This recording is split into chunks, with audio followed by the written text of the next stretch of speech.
Let me tell you about the most brutal selection event in human history and why it explains your dating life better than any psychology textbook ever written. 8,000 years ago, something unfolded that makes every pandemic, every war, every natural disaster look like nothing more than a mild inconvenience. For thousands of years, the genetic record reveals that 17 women reproduced for every one man. Read that again, 17 to 1. The bloodlines of roughly 90% of all men who walked the earth simply vanished, erased. Their genes, their legacy, their entire existence reduced to evolutionary dead ends. Now here's where it gets unsettling. This wasn't a meteor strike. It wasn't a plague designed to target men. There was no Y-chromosome specific virus. Women were fine. Their genetic diversity barely flickered. They kept reproducing at normal rates, passing down mitochondrial DNA through unbroken chains that still live inside you today. So what killed those male lineages? You did. Or rather, your great-great-great-grandmother, repeated about 300 times, did. This is the story of the Neolithic Bottleneck, the moment when agriculture didn't just change what humans ate, but who got to pass on their DNA. And before you brush this off as ancient history, understand something. You are living inside the echo of this event right now. The reason dating feels like an unequal game, the reason wealth concentrates, the reason certain patterns feel impossible to escape. It's because 8,000 years ago, we fundamentally rewired human reproduction, and we never changed it back. See, we like to comfort ourselves with the idea that evolution is survival of the fittest. The strongest survive, the smartest thrive, the best genes get passed on. Simple, clean, Darwinian. But the genetic evidence says otherwise. It shows that for thousands of years, reproductive success had almost nothing to do with fitness, and everything to do with being chosen. And that choice was never random. Your male ancestors didn't survive because they were superior. They survived because they controlled something women needed, and the other 90% of men? They controlled nothing. Here's the question that should keep you awake at night. If we could silently erase 90% of male bloodlines through social structure alone, no violence needed, just generations of exclusion, what does that say about the systems we're building right now? Because the bottleneck didn't end because humans suddenly became more equal. It ended because agriculture spread and more men gained access to resources. The game didn't change, only the number of players allowed in did. And your DNA remembers. By the time we're done, you'll understand why your very existence is proof of something profound and probably uncomfortable. You'll see how a revolution in farming became a revolution in mating, and how that revolution still shapes every swipe, every choice, every relationship hierarchy you witness today. But first, we need to talk about ghosts. Not the supernatural kind, the genetic kind. The ones that show up only when they're missing. In 2015, a team of geneticists led by Monica Carmen published a finding that froze the scientific community in place. They had been sequencing Y-chromosomes, the genetic signature passed exclusively from father to son across all populations, and they discovered something impossible. Or rather, something missing. Imagine studying a family tree, not one that goes back a few generations, but 10,000 years. You'd expect to see endless branches spreading, multiplying, diversifying, thousands of male lineages blooming across human history. Instead, what Carmen's team found looked like a forest after a wildfire. Charred, empty, silent, between 8,000 and 5,000 years ago. The phylogenetic trees, those branching diagrams mapping our genetic relationships, revealed something shocking. A drastic collapse in branching diversity. In simple words, most of the branches just stopped. What they found is what scientists call a star-like cluster pattern. A handful of male lineages suddenly exploding outward like fireworks, while everything else went silent. The technical name is a bottleneck, but that word doesn't come close to the scale. This was closer to a genetic apocalypse. And here's where it gets strange. When they looked at mitochondrial DNA, the genetic code passed from mothers to all their children, they found nothing unusual. No bottleneck, no collapse, no disruption. Female genetic diversity sailed through this era untouched, maintaining the healthy variation you'd expect from a stable, reproducing population. So now we had a mystery. Something wiped out male genetic diversity while leaving female diversity completely intact. Same people, same continents, same time frame. two completely different stories written in two different strands of DNA. And the math was merciless. Using molecular clock models, techniques that timestamp genetic changes, they calculated that, at the peak of this bottleneck, the effective male population crashed to roughly 1 reproducing man for every 17 reproducing women. Think about what that really means. Imagine a village of 170 people, 85 men, 85 women. All 85 women are having children, but only 5 of those men are fathering the next generation. The other 80 men become genetic ghosts, their bloodlines ending with them. And this wasn't a brief moment. This pattern lasted for thousands of years. When scientists first tried to explain this, the obvious culprit seemed to be violence, warfare. Maybe early agricultural societies fought brutal clan battles, wiping out most of the men. And yes, archaeology shows increased trauma. About 23% of Neolithic skeletons show violent injury, cranial fractures, projectile wounds, marks of close combat. Mass graves in Central Europe reveal clusters of mostly male bodies with execution-style trauma. So yes, war happened. Men died, but here's the problem. War doesn't create a bottleneck this extreme. You can't kill 90% of men without collapsing your entire population. And remember, women's genetic diversity stayed stable. If warfare was destroying entire communities, we'd see the damage in both the male and female genetic lines. But we don't. The violence was real, but it wasn't the engine behind this catastrophe. Which means something else was happening, something capable of eliminating male lineages across Africa, Europe, and Asia for millennia. Without requiring mass death, without reducing female reproduction, and without leaving enough bodies to explain the genetic carnage. What if I told you the weapon wasn't a spear or a club? What if the weapon was choice? Because when 90% of male bloodlines vanish without 90% of men being killed, you're not looking at a war story. You're looking at a mating story. And that story begins with dirt.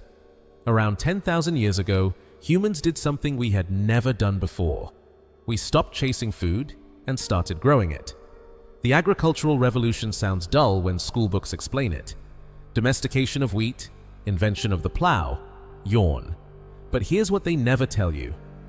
Agriculture didn't just change what we ate, it changed who we became. For hundreds of thousands of years, humans lived as nomadic hunter-gatherers. And in those societies, inequality was nearly impossible to sustain. Why? Because you can't accumulate wealth when you're constantly moving. You can't hoard resources when everything you own has to fit on your back. Sure, some people were better hunters, some were smarter, some were stronger, but those advantages died with them. Then we planted seeds. And for the first time in human history, wealth became storable. A good harvest could be saved, land could be owned, livestock could be bred and passed down. Tools, homes, territory, all of it became heritable capital. And here's the critical shift. Once wealth became heritable, inequality became exponential. Think about it. If you inherit land from a successful father, you start ahead. You grow more food, support more people, build better tools. Your children start even further ahead. Within a few generations, certain families controlled vastly more resources than others, not because they worked harder, but because advantage compounds. Ancient DNA studies confirm massive genetic turnovers during this era. Farming groups from Anatolia and the Near East spread across Europe, bringing lineages that replaced or blended with indigenous hunter-gatherers. These weren't simple migrations. They were demographic expansions powered by an economic revolution. And with that economic revolution came a social one. Archaeology reveals the first true social hierarchies. Larger settlements, unequal burials, some graves filled with wealth, others with nothing. Megalithic tombs, massive stone structures requiring coordinated labor, weren't just graves. They were declarations of ownership, status, and lineage power. Now here's where it links directly to our bottleneck.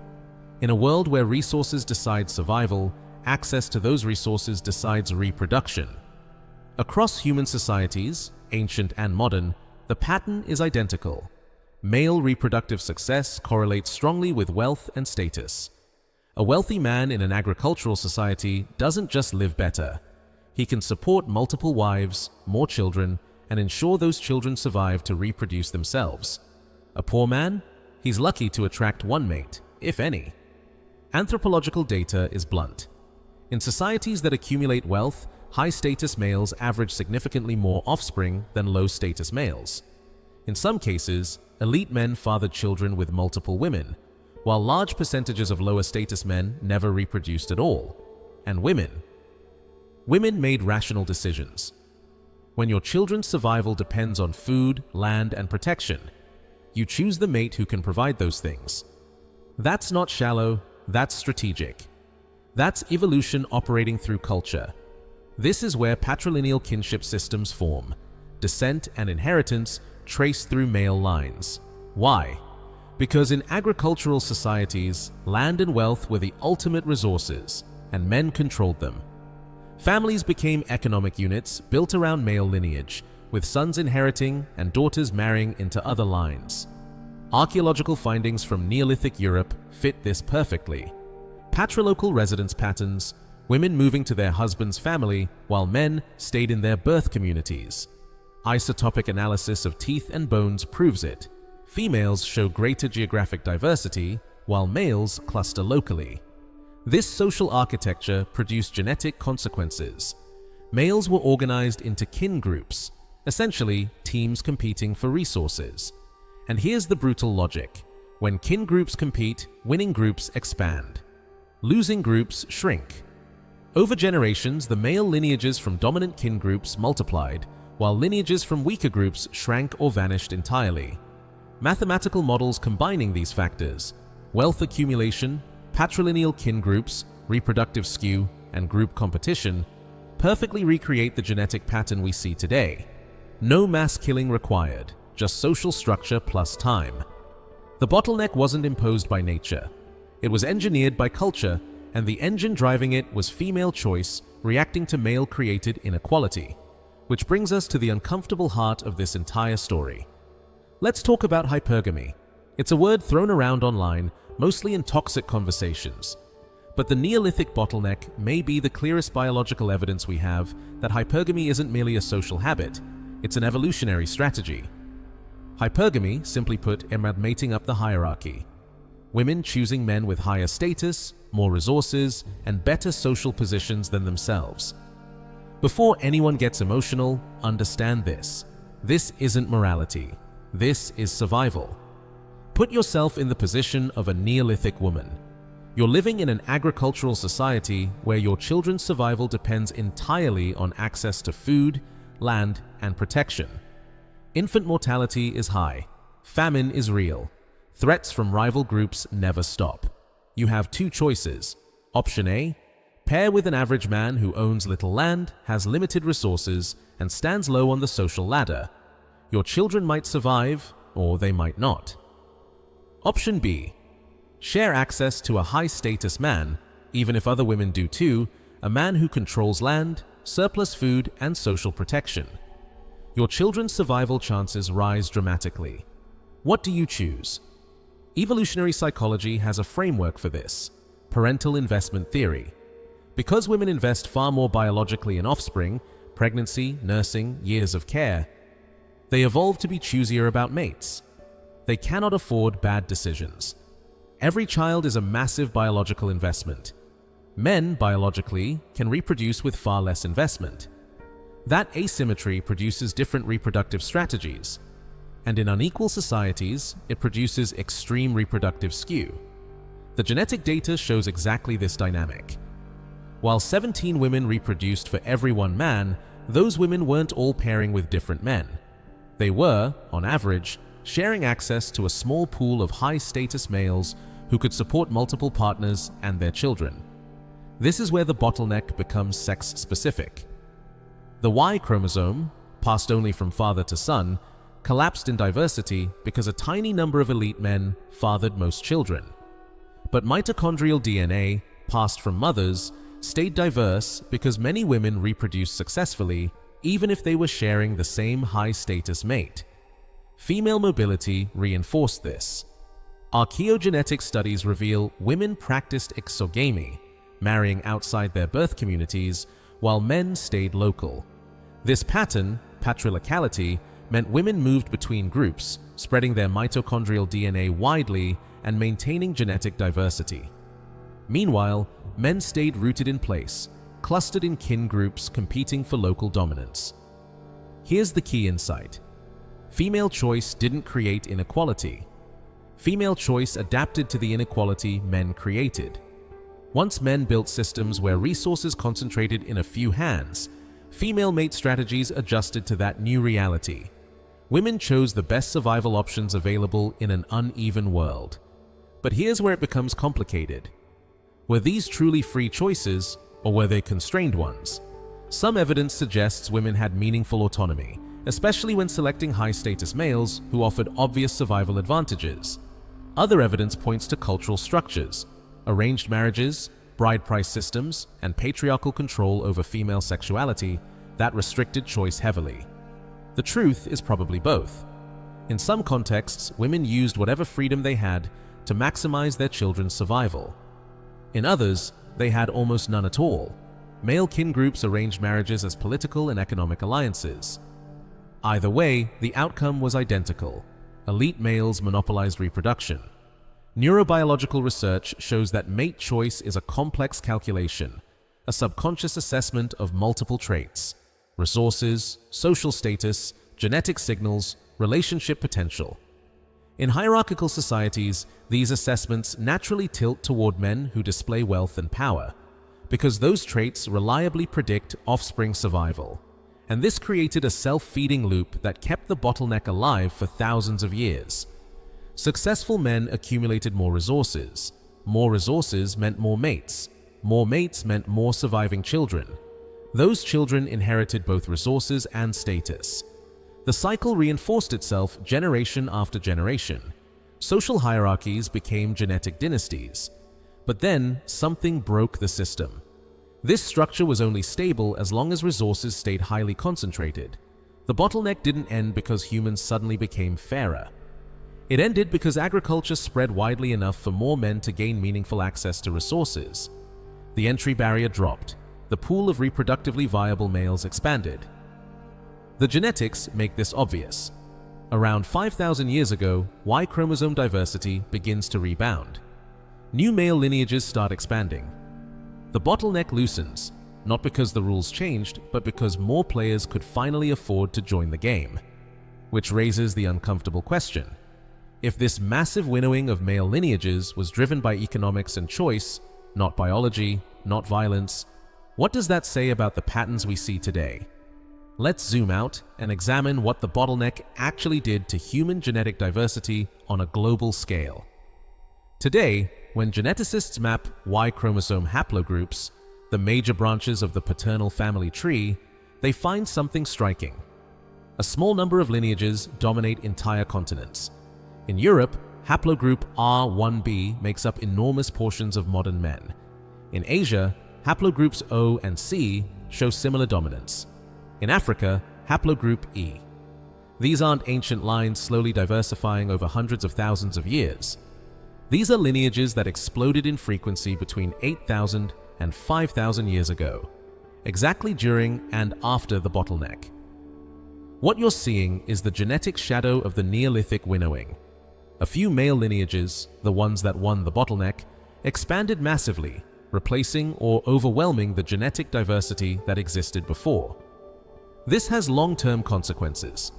When effective population size collapses, genetic diversity collapses with it. Less diversity means less raw material for evolution to work with. Reduced adaptive potential.